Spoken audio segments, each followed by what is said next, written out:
Сите очи се вперени во Државниот пазарен инспекторат, од чиј извештај зависи дали владата повторно ќе влезе во костец со трговците и ќе ги санкционира, бидејќи имало нереални и енормни поскапувања на цените на производите по истекот на мерката за скалесто ограничување на маржите.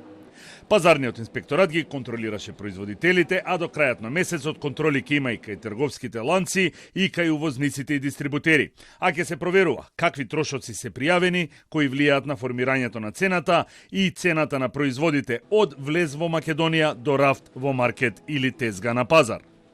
Премиерот Христијан Мицкоски кажа дека за сега не е регистрирано зголемување на цените и ако тоа се случи, автоматски ќе се активираат мерки кои ќе трајат до крајот на годината. Истовремено ги предупреди трговците да не се служат со трикови за да го заобиколат законот за забрана на нефер трговски пракси. Слушаме трикови во кои што преку прокси правни лица ќе се изнесуваат пари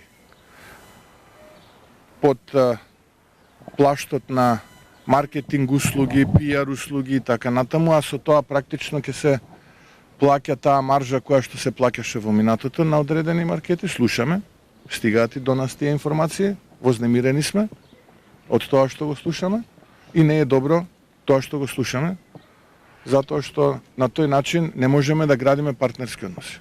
Од Комисијата за заштита на конкуренција соопштија дека предметот со картелското здружување на 4 ланци маркети и Сојузот на стопански комори е при крај.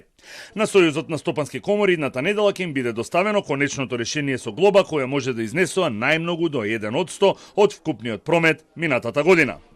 Кога станува збор за ланците на маркети, до крајот на месецов тие ќе добијат конечно известување на кое тие може да достават факти кои досега не биле користени во постапката, а потоа следува конечното решение. На конечното известување во рок од 8 дена имаат право да достават факти кои досега не се презентирани во постапката. Потоа се изготвува конечното решение во кое ќе биде наведена глобата, која може да изнесува до 10% од вкупниот годишен промет. Правните лица имаат право на жалба пред управниот суд. Маркетите и аптеките имаат рок до крајот на месецот задолжително да ги објават цените на продуктите кои ги продаваат на нивните официјални веб страни.